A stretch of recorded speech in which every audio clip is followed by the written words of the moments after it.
దేవుని నామానికి స్తోత్రం. ఈ యొక్క 40 రోజుల ఉపవాస ప్రార్థనలో ఈ యొక్క మరలా మనం 33వ రోజులో కూడా మనము చేసి ఉన్నాం. దాన్ని బట్టి దేవుని నామానికి మహిమ కలుగును గాక. అదేవిధంగా మరొకసారి ఈ విధంగా మీతో వాక్యాన్ని పంచుకొనడానికి దేవుడిచ్చిన ఈ యొక్క అవకాశాన్ని బట్టి దేవుని నామానికి మహిమ కలుగును గాక. వాక్యం చదువుకుందాం, వాక్యాన్ని ధ్యానిద్దాం. సామెతల గ్రంథం 1వ అధ్యాయం 33వ వచనం. నా ఉపదేశమును అంగీకరించిన వాడు సురక్షితముగా నివసించును, వాడు కీడు వచ్చుచున్న భయము లేక నెమ్మదిగా ఉండును. దేవుని నామానికి మహిమ కలుగును గాక. చూడండి, దేవుని వాక్యాన్ని కొద్ది సమయం మనం ధ్యానించినట్లయితే, నా ఉపదేశమును అంగీకరించిన వాడు సురక్షితముగా నివసించును, వాడు కీడు వచ్చుచున్న భయము లేక నెమ్మదిగా ఉండును అంట. చూడండి, మనం దేవుడు మనకు చెప్తున్న యొక్క వాక్యాన్ని మనం అంగీకరిస్తున్నప్పుడు, దేవుడు మనకు చేస్తున్న యొక్క ఉపదేశమును మనం అంగీకరిస్తున్నప్పుడు మనం ఏ విధంగా ఉంటామంట? సురక్షితంగా ఉంటామంట అండి. హల్లెలూయా. మనం ఎట్లా ఉంటామంట? సురక్షితంగా ఉంటామంట. మనకు ఏదైనా కీడు వస్తున్న ఆ విధమైన భయము లేకుండా మనం నెమ్మదిగా ఉంటూ ముందుకు కొనసాగుతామంట. చూడండి, ముందుగానే దేవుని యొక్క వాక్యం ద్వారా ప్రభు మనతో ముందుగానే మాట్లాడుతూ ఉంటాడు. ఇదిగో ఈ విధమైన పాపం చేస్తే ఈ విధంగా జరుగుతుంది, ఇదిగో నువ్వు ఈ విధంగా ఆలోచిస్తే ఈ విధంగా జరుగుతుంది అని ప్రభు మనకు ముందుగానే బోధిస్తున్నాడు తన వాక్యం ద్వారా కదండి. బైబిల్ గ్రంథంలో ప్రతిదీ ముందుగానే రాయబడి ఉంది. మనిషి ఏ విధంగా జీవించాలి, మనిషి ఏ విధంగా ఆలోచించాలి, మనిషి ఏ విధంగా ముందుకు కొనసాగాలని. ఎప్పుడైతే మనము ఆయన ఉపదేశమును, ఆయన వాక్యమును మనం ఎప్పుడైతే అంగీకరిస్తామో, అంగీకరించిన మాత్రాన కాదు కానీ ఆ యొక్క వాక్యానుసారంగా, ఆ యొక్క ఉపదేశం అనుసారంగా మనం ఎప్పుడైతే ముందుకు కొనసాగుతామో, చూడండి, మనం ఏ విధంగా ఉంటామంట? మనం సురక్షితముగా ఉంటామంట. మనకు కీడు వచ్చుచున్న భయము లేక.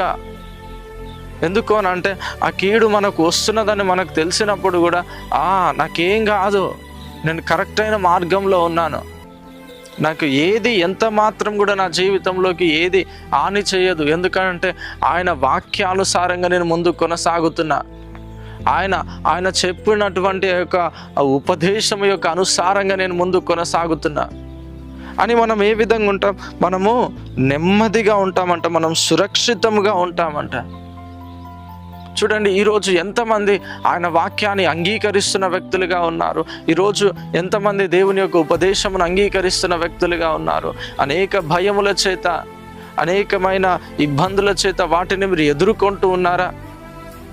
అయితే దేవుడు అంటున్నాడు, నా ఉపదేశమును అంగీకరించిన వాడు సురక్షితంగా ఉంటాడు, వాడు కీడు వచ్చుచున్న భయము లేక నెమ్మదిగా ఉంటాడు అంటున్నాడు.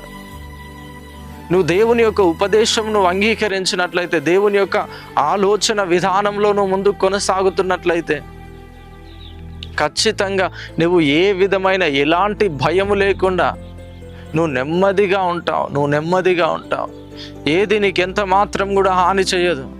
ప్రతికూల పరిస్థితిలో ఆయన ఉపదేశము నీకు తోడుగా ఉంటుంది. నువ్వు ఎవరితో ఏ విధంగా మాట్లాడాలి, ఎవరితో ఏ విధంగా మాట్లాడద్దు, ఈ లోకంలో నువ్వు ఏ విధంగా మసులుకోవాలో ప్రతీదీ ఆయన వాక్యం నీకు బోధిస్తూ ఉంటుంది. ప్రతీదీ ఆయన నీకు ఉపదేశం చేస్తూ ఉన్నాడు. ఆ ఉపదేశం చేసినప్పుడు దేవుని యొక్క వాక్యాన్ని నువ్వు వింటున్నప్పుడు, దేవుని యొక్క వాక్యాన్ని నువ్వు చదువుతున్నప్పుడు ఏ విధంగా జీవించాలో నీకు అర్థమవుతూ ఉంటుంది. కనుక ఆపత్కాలకరమైన పరిస్థితుల్లో, కీడు నీకు సంభవిస్తున్న పరిస్థితులలో నువ్వే విధంగా ఉంటావంట? నెమ్మదిగా ఉంటావట. హల్లెలూయా, హల్లెలూయా. అందుకని ప్రతిసారి మనం దేవుని యొక్క వాక్యం మీద మనం దృష్టి ఉంచాలి. దేవుని యొక్క మాటలను వినడానికి ఇష్టపడాలి. ఆయన యొక్క వాక్యానుసారంగా జీవించడానికి ఇష్టపడాలి. ఎంతమంది అయితే ఆయన వాక్యానుసారంగా జీవిస్తున్నారు, ఎంతమంది అయితే ఆయన చిత్తంలో ముందుకు కొనసాగుతున్నారో, ప్రతి ఒక్కరిని దేవుడు నెమ్మదిగా ఉంచబోతున్నాడు. హల్లెలూయా, హల్లెలూయా. ప్రతి ఒక్కరిని నెమ్మదిగా ఉంచబోతున్నాడు. నీకు ఉంటున్న ప్రతికూల పరిస్థితులలో నుంచి దేవుడు నిన్ను విడిపించబోతున్నాడు. కనుక ఏ విషయమై నువ్వు భయపడకు. ఆయన వాక్యాన్ని నువ్వు అంగీకరిస్తున్న నీవు, ఆయన ఉపదేశాన్ని వింటున్న నీవు, ఆయన యొక్క వాక్యానుసారంగా ముందుకు కొనసాగుతున్న నీవు, ఏ విషయంలో కూడా భయపడకు. దేవుడు సమస్తమును, దేవుడు నీకు తోడుగా ఉండే దేవుడు నిన్ను ముందుకు కొనసాగింపజేయబోతున్నాడు. నీ పక్షాన ఆయన గొప్ప కార్యములు జరిగించబోతున్నాడు. కనుక ఏ విషయమై భయపడకండి. అందుకనే ప్రతి విషయంలో ఆయన వాక్యానుసారంగా ముందుకు కొనసాగడానికి ప్రయత్నం చేయండి. కనుక ప్రార్థన చేసుకుందామా? పరిశుద్ధుడా, మహోన్నతుడా, మహాఘనుడా, సర్వశక్తిమంతుడా, నాయన అద్భుతమైన రీతిలో తండ్రి, ఈ యొక్క 40 రోజుల ఉపవాస ప్రార్థనలో తండ్రి, ఇదిగో నాయన 33వ రోజు ఇదిగో నాయన బిడ్డలతో కలిసి ఈ విధంగా వాక్యాన్ని పంచుకొనడానికి తండ్రి నీవు ఇచ్చిన ఈ యొక్క కృపను బట్టి నాయన నీకు వందనాలు చెల్లిస్తూ వస్తున్నాడు తండ్రి. ఎంతమంది బిడ్డలు ఇదిగో నాయన మార్గమును విడిచి ఇదిగో నాయన నీ యొక్క వాక్యానుసారమైన జీవితాన్ని విడిచి ఎంతమంది ఇదిగో నాయన ఈ లోక సంబంధంగా ఇదిగో నాయన లోక సంబంధమైన క్రియలలో ముందుకు కొనసాగుతున్నారు తండ్రి. ఇదిగో నాయన ఈరోజు నాయన ప్రతి ఒక్కరితో నాయన మీరు మాట్లాడినందుకైనా నాయన నీకు వందనాలు చెల్లిస్తూ వస్తున్నాను తండ్రి. ఇదిగో నాయన నీ ఉపదేశమును విని తండ్రి ఇదిగో నాయన నీ వాక్యానుసారంగా ఇదిగో నాయన నీ యొక్క ఉపదేశం అనుసారంగా నాయన ప్రతి ఒక్కరు కూడా నాయన ముందుకు కొనసాగే గొప్ప కృపను దయచేయండి తండ్రి. బిడ్డలకుంటున్న ప్రతి ఒక్క కీడంతట్లో నాయన భయము లేకుండా నెమ్మదిగా ఉండే గొప్ప కృపను దయచేయమని యేసు నామములో అడుగుచున్నాము తండ్రి. ఆమేన్. దేవుని నామానికి మహిమ కలుగును గాక. అదేవిధంగా ఇక 40 రోజుల ఉపవాస ప్రార్థనలో ఎంతమంది పాల్గొంటున్నారండి? ఉదయము సాయంకాలం జరగబోయే ఆ లైవ్లో ఎంతమంది పాల్గొంటున్నారు? ఎంతమంది లైవ్లోకి వస్తున్నారు? ప్రతి ఒక్కరు కూడా లైవ్లోకి రండి. ఇంకా మనకు ముగింపు సభలోకి మనం దగ్గరకు వచ్చేసినాం. ఆల్మోస్ట్ ఇంకా కొన్ని రోజులలో ముగింపు సభ. ఎంతమంది ఆ ముగింపు సభ కొరకు సిద్ధపడుతున్నారు? చూడండి, ముగింపు సభ వచ్చేసరికి జనసంఘ మండలి కప్పాడ్ చౌరస్తా ఆ యొక్క మీటింగ్ 5 గంటలకే ప్రారంభించబడుతుంది. కనుక ఎవ్వరు కూడా మిస్ అవ్వకండి. మీరు మీ కుటుంబంతో, మీ యొక్క బంధుమిత్రులతో, రక్త సంబంధికులతో, మీ గ్రామస్తులతో మీరు కూడా కలిసి రండి.